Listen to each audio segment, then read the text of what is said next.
Planète Rap. Bon, déjà, est-ce que vous connaissez sa date de naissance? Première étape de ce parcours qu'on va retracer ce soir. Je suis sûr, ils connaissent pas. Moi, je sais quel signe astrologique il est. Ah. C'est déjà pas mal. C'est quoi? Taureau. Confirme, tu es taureau? Taureau, ascendant, scorpion. Voilà, c'est scorpion. Ça parle d'ascendant tout. Ouais, j'ai pas eu le choix. Avec toutes les fois on m'a parlé de ça, je pense que je connais par cœur. Donc tu es né le 12 mai. Le 12 mai. 1995. 9-5. 9-5, en effet. Yes. Alors ça a été très compliqué quand même, il faut que je vous le dise pour retracer ce parcours, parce que d'habitude des informateurs, d'habitude c'est aussi des gens qui vivent à peu près dans le même quartier ou qui vont grandir au même endroit. Ah, c'est comme ça que ça marche. Bah, bien sûr. Allez, bâtard. Ok. Bien sûr, il y a des informateurs qui sont partout. Toi par contre, le truc c'est que tu as beaucoup voyagé. Ouais. Et pour arriver à te choper, c'est compliqué. Ouais, j'étais jamais stable moi. En grandissant, à chaque fois je faisais. Tu es né où d'ailleurs? Je suis né à Saint-Martin. Saint-Martin, donc c'est partie en plus je crois hollandaise. Hein, la partie hollandaise, du coup, toi de base je suis hollandais, et vu que mon père il est guadeloupéen, j'étais naturalisé français. Et ouais, on est venu ici à mes 10 ans, et c'est là, tu vois, de base je suis en entier, un mec des îles, un petit, je voyais pas du tout c'était quoi la grande ville. Est-ce que tu es arrivé en été au moins quand tu arrives en métropole? Est-ce que au moins tu... Mais pour t'expliquer, la première fois on est arrivé, tu vois, mon père il avait pas beaucoup d'argent et tout, on est arrivé, je sais pas vers quelle époque. La première fois j'avais vu la neige, bon là j'ai 27 ans, je m'en fous, j'assume, mais je crois que c'était la fin du monde. Ouais. Ah ouais, vraiment c'est choc quoi. Je sortais de la douche, il faisait froid, je regarde la fenêtre, je voyais des trucs blancs qui tombent et je commençais à péter un câble. En disant merde, qu'est-ce qui nous tombe sur la gueule? Des îles, pour moi la neige c'est dans les films. Moi. Mais tu sais que c'est vrai, on s'en rend pas compte parce que nous évidemment on a grandi avec la neige machin etc. Mais je comprends que ce soit un choc si en plus t'as 10 ans, c'est l'âge où tu découvres encore plein de choses, t'es un gamin, t'es encore un enfant, je connais pas le monde encore. T'arrives, bim. Hop, après les Antilles où il fait relativement beau. Hein. Ouais, à Saint-Martin, c'est la meilleure île des Antilles par contre. Saint-Martin. Je sais qu'il y a des Antilles ici, mais j'en ai rien à faire. C'est la meilleure île des Antilles, franchement. Tu parles hollandais d'ailleurs? J'ai oublié. T'as oublié. En fait, le hollandais là-bas, on l'apprend comme ici, on apprend l'anglais quoi. Et donc ça part avec le temps. Ouais, voilà. Je disais donc famille des grandes sœurs. Hein. Toi, tu es petit dernier. Je suis le dernier. Il y a un frangin qui est parti trop tôt. Mon frère, un grand frère que j'ai pas pu grandir avec, mais. Ouais, hein, franchement, 3 grandes sœurs et. C'est bien avec 3 grandes sœurs, non? Franchement. Quoi? Ah bon? C'était chiant à mort. Avec 3 grandes sœurs et j'ai grandi qu'avec des filles, mais ça m'a aidé dans la mentalité, mais.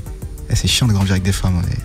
Tu t'installes où d'ailleurs quand vous arrivez en France? Directement Paris, région parisienne? Région parisienne, on a fait hôtel par hôtel. Et après, par contre, moi en fait, grâce à mon père, il nous a vraiment montré qu'il avait jamais lâché l'affaire. Donc il y a des moments où on restait vraiment des trucs assistance sociale, je sais pas quoi, pour trouver un logement. Et mon père nous a promis, en tout cas, j'ai entendu dire, il va jamais laisser ses enfants dormir dehors à la rue. Donc il a vraiment cherché des solutions. Ouais. C'est pour ça. Quand je vois aujourd'hui des gens ils disent ouais mais je peux pas, je suis à la rue, je dis hey, gros, on est en France gros, tu peux vraiment trouver une solution. Et je l'ai vécu, tu vois, il y a des moments où on était dehors, tu vois, avec la famille et tout, et quelques après tu peux avoir malheureusement en effet des gens qui vivent dehors parce que ça peut aller très vite aussi un déclin. Honnêtement, Fred, pour moi, problème-solution. Si tu t'as pas la volonté de chercher la solution, tu seras toujours dans tes problèmes, tu vois. Donc, faut juste réfléchir à une solution qui existe et qui est compatible à toi, quoi. Mais toi encore, tu dis ça, mais parce que tu avais quand même une famille, mais t'as des gens qui, je pense à ça, parce qu'ils peuvent être seuls très vite et se retrouver seuls et sans être aidés par la famille, être un peu à l'abandon. Donc c'est pour ça que c'est. J'étais avec la famille avec 0 € dans le compte, tu vois. Donc mon père m'a vraiment montré c'était quoi un débrouillard, quoi. Donc il a vraiment cherché à. Donc il a tout fait pour loger pour avoir un toit, quoi. En tout cas, il a tout fait pour qu'on ait des vêtements sur le dos et un toit sur nous, quoi. Aller à l'école, même si toi à l'école, bon, on va y venir. J'ai commencé en CM2. C'est pas ça, hein? Je me rappelle ma première phrase, c'est là que j'ai compris, il fallait que j'apprenne le français correctement. J'avais demandé qui a un rouge stylo, tu vois, red pen. Et je vois tout le monde inversé, j'ai inversé parce que moi j'apprenais le français et je vois tout le monde derrière et je me retourne en mode ah ouais c'est comme ça en France. Hein, donc, c'est pas rouge stylo, c'est stylo rouge. J'ai compris après. Tu l'as compris. Après on apprend de ces conneries, hein, c'est toujours comme ça. C'est le parcours qu'on retrace, le parcours de Made in Paris. Et la musique plus jeune, non, toi c'était plutôt dessins animés, regarder des dessins animés, jouer aux jeux vidéo. Ouais, moi je suis un geek de base, j'aime bien l'informatique et tout. Mais la musique, c'était pas ton truc. Quand j'étais encore à Saint-Martin, je me rappelle très bien à l'époque où, tu vois, vers 2002 sur BET MTV, il y avait des sons en mode trucs d'Alia, etc. 50, Eve, à chantier et tout. Et mes sœurs, elles aimaient bien écouter ça, tu vois, après l'école et tout, elles mettaient la télé et tout. Mais moi, je voulais jouer à la Xbox, j'avais mes jeux et tout, je voulais jouer, au lieu de jouer avec mes Action Man, mes figurines et tout. Toi, c'était les jeux vidéo. Moi, c'était les jeux un peu, tu vois, et quand je voulais jouer un peu, brancher là, tu vois, en plus, c'était je me rappelle très bien les grands écrans avec les câbles rouges, blancs et jaunes, tu vois, je voulais jouer, chaque fois, il faut que je déplace le truc, je vais brancher, elle me dit, ouais, tu fais quoi là et tout, il y a encore mon clip qui va passer et tout, et je suis en mode... Je suis en ouf, elle. C'est pour ça, d'où grandir avec 3 filles à la maison. Ça me rendait fou. En plus, elle disait des dingueries à mon daron en mode ouais, mais il a essayé de mettre son jeu, il a pas fini ses devoirs et tout. Je me faisais confisquer pendant qu'elle regardait ses clips encore. Donc, du coup, j'ai développé une haine pour la musique sans le savoir. Et en gros, quand j'ai commencé à écouter de la musique vers les 2008, vers les Donc, c'est Lil Wayne à cette époque-là, c'est quoi, Rick Ross? Lil Wayne, Rick Ross, en mode les trucs basiques et tout. Je commence à. Pas de son français, que des sons principalement. Je m'intéressais pas trop. Dès que je suis arrivé en France, je crois que j'étais tombé sur. Booba garde la pêche, c'est Few, Molotov 4 et tout. Mais ce que j'avais vraiment aimé, c'était Fatal Bazooka. Cette époque-là, Fatal Bazooka, Kamini, tout ça. Fout à cagoule. Ouais. Franchement, Marley Gaumont. Ouais, des classiques. Des bons bangers. C'est des morceaux comme ça. Et même Grand Corps Malade, il y a un truc, je crois que Saint-Denis ça s'appelle. J'aimais bien ce son. Ouais, mais pas en mode je m'intéressais de ouf.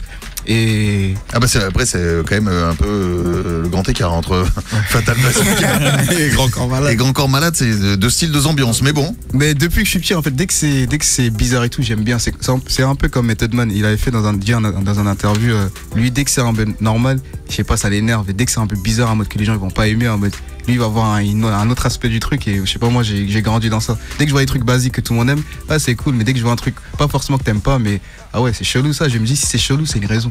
Il y a une raison pourquoi c'est chelou, donc je vais forcément aimer. Donc la musique, ça te prend vers cet âge-là, je dis. Enfin, du moins en tant qu'auditeur, mais en tant qu'acteur. À partir de quel moment tu vas commencer à écrire? À partir de quel moment tu vas vraiment rencontrer la musique À partir de, on va dire 2012, 13, je sais plus exactement. C'est quand j'étais sur SoundCloud et j'ai découvert The Weeknd et Party Next Door. Tout ça, Drake et tout ça, qui sont déjà bien en place. Ouais. Quand je suis tombé sur ça, je me suis dit ah ouais, c'est ça la musique, un style de musique que je connaissais pas. Mais ce qui m'a vraiment intéressé, dès que tu vois, j'ai fait de la recherche sur eux et tout, c'est là que j'ai vu ils faisaient ça eux-mêmes dans leur chambre et tout. Ça m'a inspiré maintenant de, tu vois, vraiment créer des trucs chez moi dans ma chambre et tout. Et après je suis tombé dans les substances et du coup j'ai suivi la vie en fait j'ai suivi mon destin, je vais pas te mentir. J'ai juste en plus ça fait partie de tes fiertés, c'est ce que tu racontes un petit peu, là d'où tu viens, se retrouver à la rue, grandir aussi, on l'a vu peut-être à la recherche de quelqu'un, d'une figure un peu, alors il y a évidemment ton père, mais il n'y a pas de grand frère, en tout cas tu vas peut-être rechercher une figure comme ça, et c'est vrai que ça va te construire, et ce qui est intéressant, c'est de se voir l'homme que tu es devenu aujourd'hui. Ah de fou, je pète un câble, je dis putain, si seulement tu savais ce que je ressentais pendant toutes ces années, c'est une dingue. Franchement, je serais content et très content de l'entourage. Finalement, ça se passe comme je souhaitais il y a quelques années. Est-ce que tu te souviens de ton premier texte, le premier truc que tu as écrit? En français ou en anglais? Je faisais du son en anglais.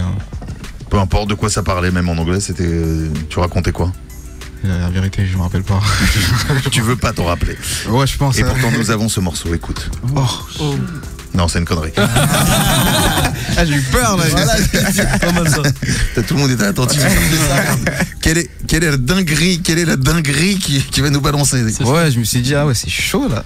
Mais ouais, très content de ce qui se passe aujourd'hui. Et franchement, je suis content, mais je vais pas me reposer sur mes lauriers, on va dire. Je me dis, je suis conscient de l'évolution. Mais c'est jamais fini. Je me dis, je peux encore l'évoluer encore plus. T'as commencé à bosser dès le début avec l'équipe qui est autour de nous Disons, Persa, c'est le plus récent. Je l'ai rencontré en 2020, ouais, vers là. Et t'as dit 20? Oui, bah oui, là-bas ils disent ça, ils disent 2020. C'est comme 90, 70, tout ça, tu sais très bien en Belgique. Mais vous dites quoi? C'est quoi? Ils disent 808. 90 ou 70. Attends, mais vous dites quand même 20. Non, on dit pas 20. Si, dans l'est de la France, parfois on dit 20. Mais genre Crary, le thé. Déjà, vous avec 90, vas-y. Vous faites 90, 90, ouais. Déjà, j'ai eu du mal à apprendre la langue, en plus tu remets des thés dans 90, 70, tu connais. Bah, c'est une suite logique. Ça, je connais, mais 20. Non, mais 20, ils ont souvent. Ou alors même pareil sur les 8 aussi. Comment tu dis 8? Comment tu dis 8 toi? 8? Voilà. C'est un truc 8. Vous dites comment? 8. En fait, Fred, il va me faire, je te dis. Mais attends, donc les T, vous les dites pas, c'est ça. En fait, vous dites pas les T. juste pour 20. Non, donc 8, vous dites pas 8. On dit 8, on dit pas 8. Chaud, vas-y. On vous aime beaucoup les Belges, de toute façon, c'est très bien quand on vous adore. Ouais, donc c'est plus récent, Persia, et pour les deux autres. Persia et les autres, c'était avant la fin du monde, Corona, tout ça, là, je les connaissais un peu. Draco, c'était plus début 2020, un peu fin 2019. 2020. En fait, Fred, il faut que tu saches, je vais jamais dire 20 de ma Non plus. vie. Vraiment. Mais pour lui faire plaisir à Persia. C'est Jamais de la vie, déjà. Les gars, en- je suis venu Bruxelles quand même, je peux le dire. Il a fait du chemin pour venir vers nous. en 2020, mais c'est tellement dégueulasse, putain. Bon, dans un Excuse-moi instant, les Belges. Hein. dans un instant.